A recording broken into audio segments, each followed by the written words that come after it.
Jak wyjść z ormiańskich dram?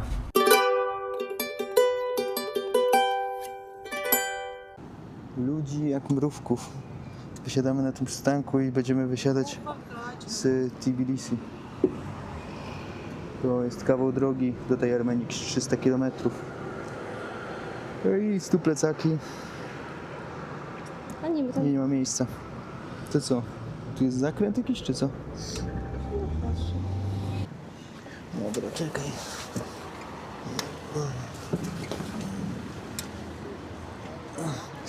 Ludzie. Tyle ludzi, ile się... Dawno tyle nie widziałem osób w tak małym autobusie. Chodź, może usiądziemy tam. Musimy zapytać naszego dowódcy do spraw logistyki. Jak tam, Ewa?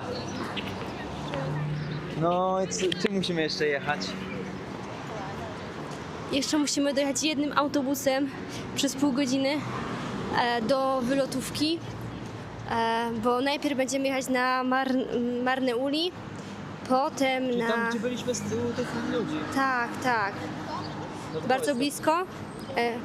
Chociaż my możemy w sumie od razu na Rustavi, nie na Marneuli, tylko na Rustavi. No siedzieliśmy sobie tutaj, Ewa poszła do tej apteki i przyszło 3 policjantów i zaczyna się pytać skąd jest. Zaczyna się pytać skąd jestem. Ja mówię, że no jestem z Polski, on mówi, że mi paszport pokazać. Ja mówię, no to spoko, nie? On pyta się, czy znam angielski, ja zacząłem do niego po angielsku, on zaczął do mnie krzyczeć po rusku, zaczął mi grzebać po kieszeniach, tu mi zaczął to wyciągać. Znalazł nóż. Ja mu powiedziałem, że to jest do jedzenia nóż, że my kroimy i jemy kiełbasę albo coś takiego. I wiesz, i on zaczął tutaj i mówi, żebym wyciągał wszystko. Ja mówię, że ja nie będę wyciągał wszystkiego. A on mówi, odkrywaj, a to znaczy otwórz. Ja mówię, patrz, смотрите, eta zakryta, czyli zamknięte, eta odkryta. Więc gościu zaczął tak, wiesz, krzyczeć po mnie mocno. Ich było 3, nie? Tu mu pokazałem jakieś jedzenie i tak dalej. Potem przyszła Ewa i się pytali, czy u niej jest nóż. A ona powiedziała, że nie. I on zrobił temu zdjęcie i oddał mi nóż, no bo mu powiedziałem, że to jest służy do przygotowywania posiłków, nie? Co ja nie wiem, kurczę. Jeżeli gdybym ja to była, to by nie podeszli w ten sposób. Nie, bo on jakiegoś typa losowego tutaj zaczął zaczepiać swoją drogą. Tak myślałem, o co mu chodzi, nie? No ja siedzę i on do mnie podbił, że rutynowa kontrola. Ja mówię, kurczę, no co to za rutynowa kontrola, skoro ja nic nie zrobiłem? Co to za państwo komunistyczne? U nas też, kurczę, przecież są takie przepisy, nie? Rutynowa kontrola, że gość cię możesz zatrzymać i możesz kazać dmuchnąć na przykład, nie? Rutynowe kontrole, no przecież co to jest? No musisz być podejrzenie złamania przepisów jakichkolwiek. No jak ja łamię przepisy, jak ja tutaj siedzę? No to jest coś niesamowitego. Dobra, nieważne. Ewa była w aptece. Kupiła wszystko, co tak i To było na żyłkę zszyte. pojedziemy. Ale jest, kurczę, cyrk. Buddyjski mnich do nas przyszedł. Czy no, taki buddyjski, że próbował dać Ewie bransoletkę na rękę i chciał hajs. Także taki buddyjski mnich z niego, że... A widziałem takich. Już się nauczyłam mówić, że nie mamy pieniędzy. Patrzę czasami na to, co tu się wyprawia i to jest po prostu coś niesamowitego.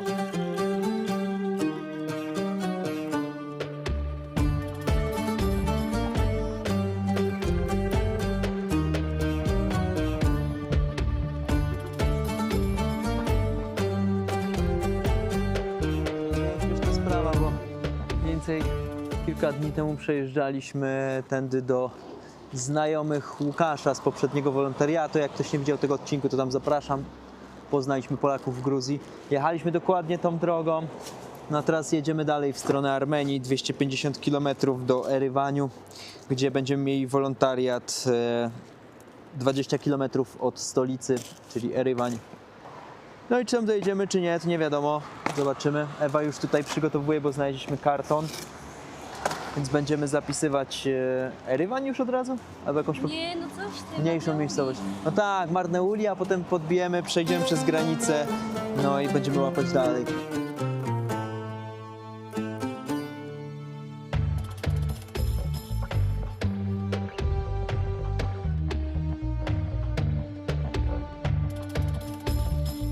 Kurczę, miejsce jest oblegane, Ewa ledwo siadła, już jakiś chłop tam się dosiadł. Będziemy szli kawałek dalej, bo z racji tego, że tam jest policja, a my już mieliśmy dzisiaj nieprzyjemności związane z policją, to wolimy nie łapać przy nich stopa, bo z nudów im się coś uwidzi i zaś dokumenty, papiery, czemu ty masz nóż i tłumacz, a on potem ci powie, że po angielsku czy możemy, ja powiem po angielsku, a on mnie nie zrozumie, bo nie mówi po angielsku. I co? Po co sobie to robić? Idziemy. Nie ma co kusić losu też. Pomimo tego, że w miarę jest przyjazne miejsce, jeśli chodzi o łapanie stopa.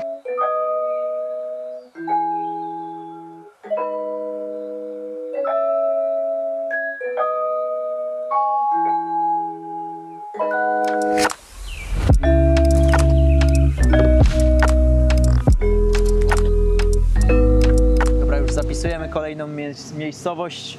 To już będzie miejscowość przy granicy armeńsko-gruzińskiej, ale tam, tak zobaczyliśmy, bo Ewa mi pokazała, a znajduje się centrum Marneuli i można tam zobaczyć pomnik, bo nie jest to wrak, to na pewno. Jest zamiast wbity w ziemię, jest on tak, podrywa się do lotu. Jest to samolot, radziecki myśliwiec MiG-21. No i jest ustawiony na takim metalowym cokole, zaraz obok takich zabudowań radzieckich. No i generalnie stawiano to obok szkół wojskowych czy przy bazach jako symbol takiej dumy lotnictwa. Jeden z najsłynniejszych myśliwców XX wieku potrafił lecieć ponad 2 razy szybciej od prędkości dźwięku. No to ZSRR miało się czym generalnie pochwalić, a zbudowano go w ponad 11 000 sztuk. No i latał nie tylko pod barwami ZSRR, co czyni go generalnie najliczniej produktowanym tak samolotem w historii. Także produktowanym.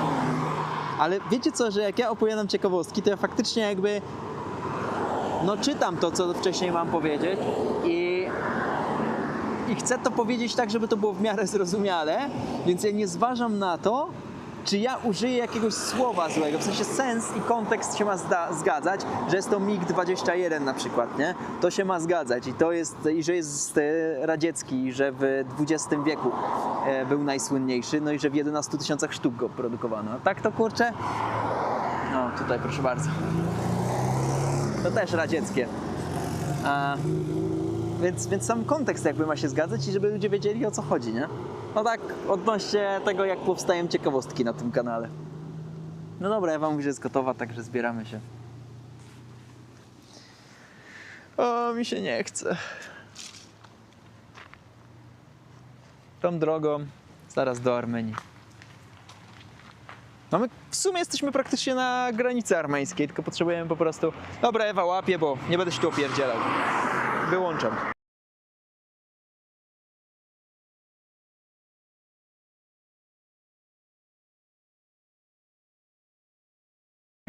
I teraz tak, dostaliśmy od pana energetyka, tylko że tu jest takie coś, ja się zastanawiam, bo wygląda to jak akcyza, jaką się daje na papierosy w Polsce. Czy oni tu mają akcyzę? Nie do końca wiem. W sensie no, tylko oznacza, że prawdopodobnie jest większy podatek na to. Ciekawe, tak to wygląda.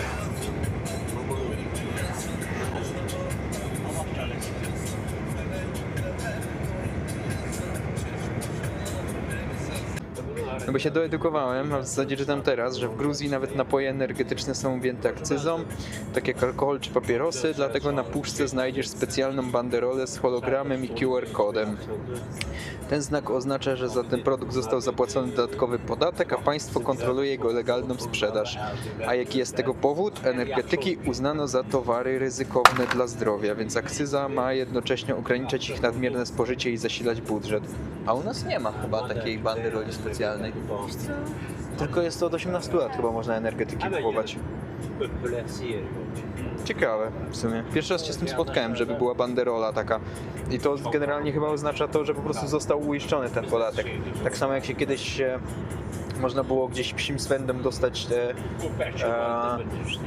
ukraińskie papierosy, nie? No to też przecież było bez akcyzy i ludzie to tam próbowali wyłuskać, bo były tańsze po prostu.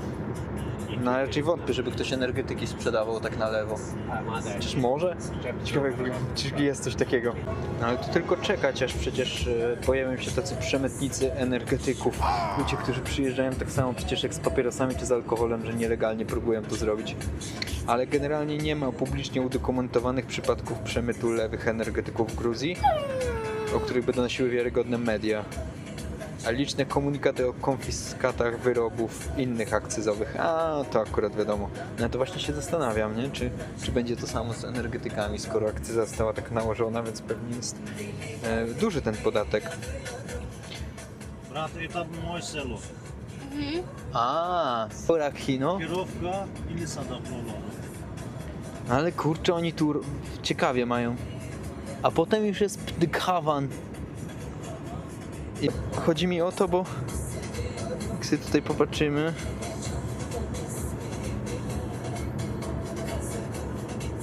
to tu.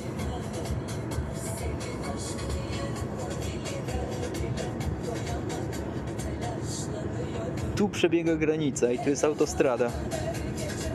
I my tędy będziemy jechać. I tu po lewej jest Armenia, po prawej Gruzja. Ciekawe. Ciekawe jak oni się dogadują. Dobra, jesteśmy na granicy. To już nie będę włączał kamery, to tylko tak ostatni raz działa.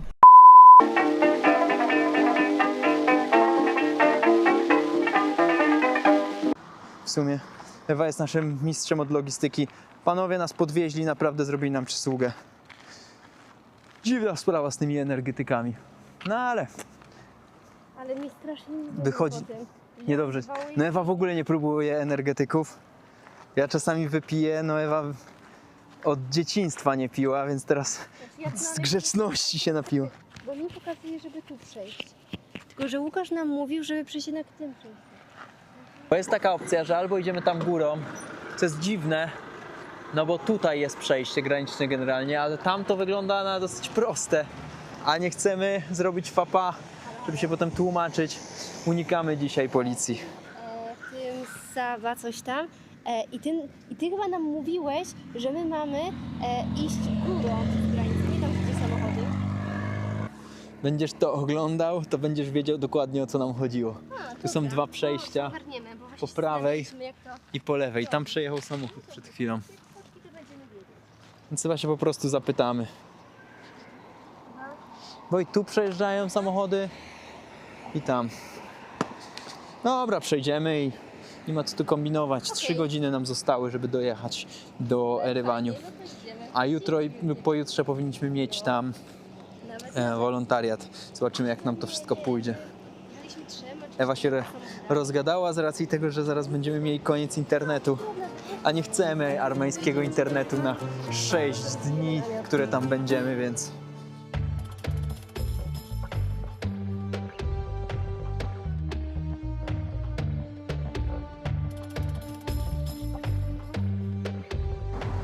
No i taka klasyczna granica między krajami,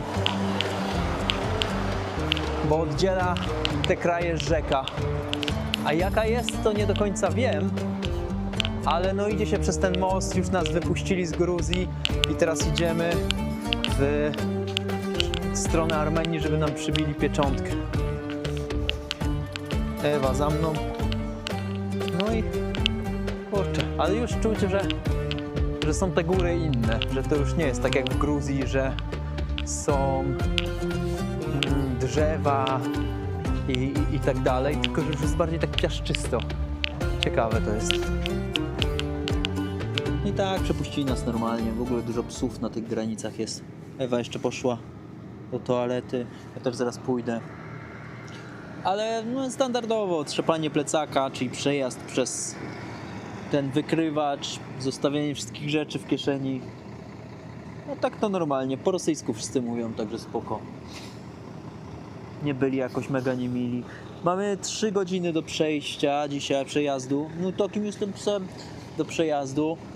Także pewnie złapiemy tu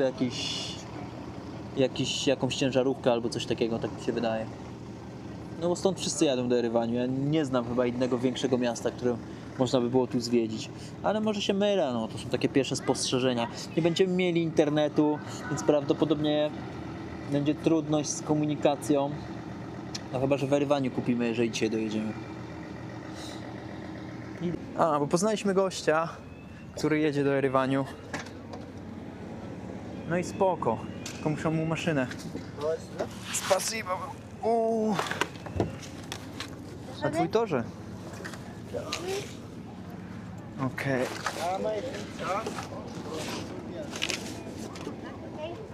Dobra, dawaj. W sumie zaczęliśmy pisać ten Erywań, ale poznaliśmy pana, który palił i powiedział, że nas podwiezie, kurczę, do samej stolicy. Уважают такие старомодные машины сейчас тоже. No jak Lada, ZSRR, Sowiecki Sojusz, oni... Da. A my tam zachodzimy na один неделя работать. Ну смотри как. Bliska Erywań. My cię wskażу. Я сам люблю Мерседес, но вот так, иногда. Что-то люблю. Bo on mi na początku powiedział, czy jest ubezpieczenie. I on chciał powiedzieć, że to ubezpieczenie jest tam po prostu. Że on idzie po to ubezpieczenie. A mi się wydawało, że on pyta mnie o ubezpieczenie. Ja mu jak głupi powiedziałem, że mam ubezpieczenie, że mamy ubezpieczenie. I potem tam się, kurczę, obcemu chłopowi mówić, że jesteśmy ubezpieczeni, no to jest przestrzał w kolano, nie? Ale generalnie chodziło mu o ubezpieczenie tego samochodu, no. Bardzo ważną lekturą jest czytanie tego, co jest zamieszczone na gov.pl. Chociaż wiadomo, że w praktyce to wygląda jak wygląda, że niektóre rzeczy się tak nie nakładają bardzo, ale ciekawostką jest to, że po pierwsze w Armenii żyją dzikie zwierzęta. I tak jak w Turcji są to skorpiony, ale także węże, z czego niebezpieczna jest żmija lewantyńska, bo jak ona ugryzie, to jest śmiertelna i jak się nie podasz surowicy, no to po człowieku. Więc trzeba być ostrożnym i ona żyje nie tylko w takich miejscach pustynnych, stepowych, ale też na łąkach i tam, gdzie chodzą ludzie, więc trzeba być bardzo ostrożnym. Oprócz tego, no w górach jest dosyć niebezpiecznie, nie ma odpowiednika polskiego GoPru i też często są jakieś osuwiska i spadające kamienie. Jak wszędzie jest dużo dzikich psów. Zdarzają się też niedźwiedzie, ale co mnie najbardziej zaskoczyło, to, że, bo nie wiedziałam tego wcześniej, to świadczy o mojej nieznajomości geografii, że Armenia znajduje się w jednej z najbardziej aktywnych stref sejsmicznych na Ziemi. I że tutaj się przecinają uskoki różnych różne uskoki tektoniczne, które należą do transazjatyckiej strefy sejsmicznej. Faktycznie, ja tylko wsiadłem do tego samochodu. Ekstra. Tutaj pan też się interesuje. No naprawdę, my takimi samochodem będziemy jechać. A nie tylko, tutaj też jest Mercedes. To się nazywa. A to AMG. Хорошая maszynka. Kurde, ja nawet nie wiedziałem, do czego wsiadam. Po prostu czasami tak się zachowuję, że coś tam gadam, a to super, nie, jest super samochód.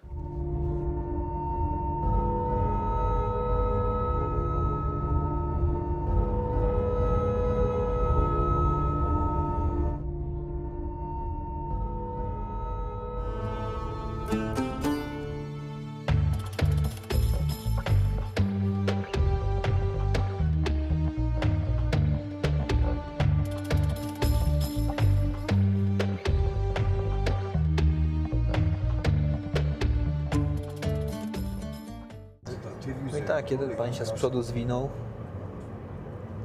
Wsiadł do drugiego samochodu, bo oni tutaj na kilka samochodów jadą. Gościu mi tu mówił, że oni generalnie zajmują się takim biznesem, że po prostu na kilka osób kupują jakiś droższy samochód. Przepraszam. I go sprzedają potem z zyskiem. Bo... No, skolka wy tak robotacie, jak wy jedziecie na Gruzję pokupować. $100. A, no хорошо. To pan mówi, że jak on tak dostaje, no to dostaje $100. Kłócą się. Siedli wszyscy w trójkę i się kłócą.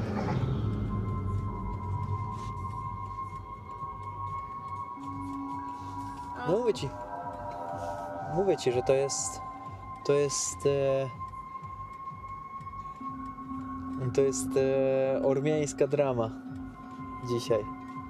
Bo oni tak już kurczę z trzeci raz i się kłócą. To może i tak Bo ich złapała policja wcześniej, tych z przodu, i oni musieli stanąć i ten pojechał. I on się chyba go pyta, czy teraz był jakiś problem, tak mi się wydaje.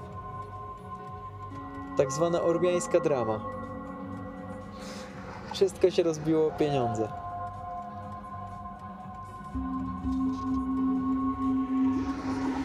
Nie tyle, no. Za 15 km jest już nasze miejsce docelowe.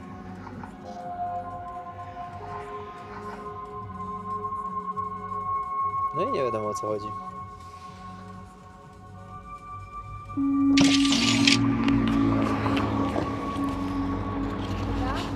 Musisz się... Приеду, позвоню. Хорошо. Przesiadamy się jednak. Spasiba wam. A u ciebie ten plecaczek jest też drugi? Вот там машины идите. Da, ja wezmę. No, mówiłem, że to jest, kurczę, ormiańska drama. No i to, 15 kilometrów. Spasiba wam. My tu zachodzimy. Там бензинарный, блядь, драфтом дал. Dobra. Сказал, это что?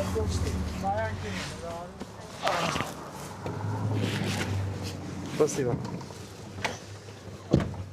No i dobra, choć nie sądziłem, że to się wydarzy. Zrobiliśmy dzisiaj 350 km, ale żeby nie było tak łatwo, to mamy do przejścia 10. Także Ewa chciała złapać Wi-Fi i przejechać autobusem. My mamy jeszcze, powiedzieliśmy pani, że będziemy koło 10, także spoko. Podobno tu jest niezdrowa woda. Można się zarazić żółtaczką typu A. Ale ja mam na to szczepionkę. A Ewa się nie przejmuje.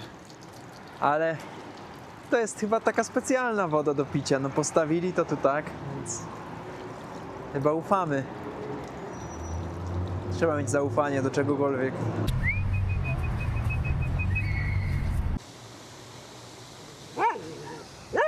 No i psy standardowo. 1, 2, 3, 4. Cieszy. Ale jest ciemno, więc jej nie widać. A tam jak spodek katowicki. No wygląda to wszystko majestatycznie. Generalnie jest 6 październik. Wy to oglądacie prawdopodobnie 8 albo 9 października, jeżeli oglądacie w dniu premiery. No i kurczę, jest pełnia księżyca. Nic, tylko czekać na nasz obiektyw, który jest w Tbilisi w tym momencie i czeka na naprawę. A ciekawe, czy na drodze z lewej, z prawej jakaś impreza? No stop, jakaś muzyka w różnych miejscach. W środku, to jest, nikogo nie ma w środku. Są jakieś takie dziwne tunele. Jeden jest zamknięty.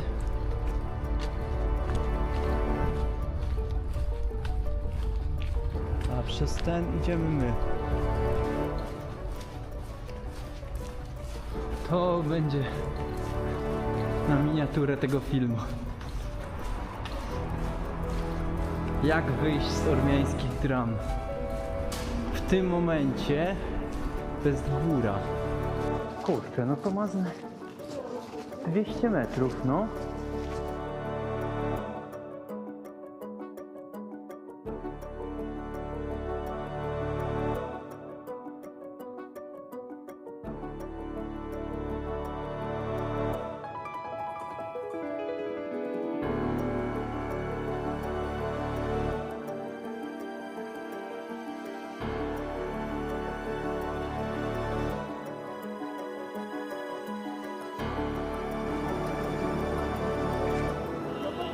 Kupiłem sobie piwo zwycięstwa z racji tego, że zrobiliśmy te 300 km. Bezalkoholowe oczywiście. Ale ledwo je dopiłem. Niby z Niemiec, ale takie Słodko, gorzkie, jeszcze ciepłe. A tu jeszcze ichniejsza waluta, to było 300 chyba 50, no to jest jakieś 3 zł za to piwo. No, piwo bezalkoholowe.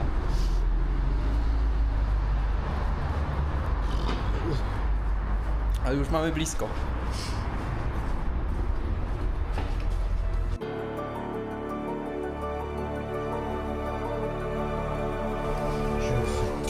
Tyle to zajęło, żeby to znaleźć. Pytaliśmy chyba z 4 Ormian. To są nasze materace. Nie, no żartuję. Idę poszukać. Nie.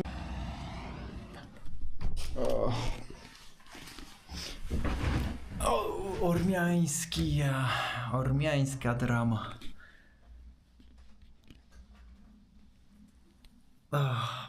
Dobrej nocy. Widzimy się jutro. Także żegnamy się już z Państwem. Był to naprawdę trudny dzień. No i do zobaczenia jutro, jak będziemy jechać na wolontariat w okolicach Erywaniu. A jaki dokładnie będzie, to sami się zastanawiamy. Więc Ewa, pożegnaj się ładnie z Państwem.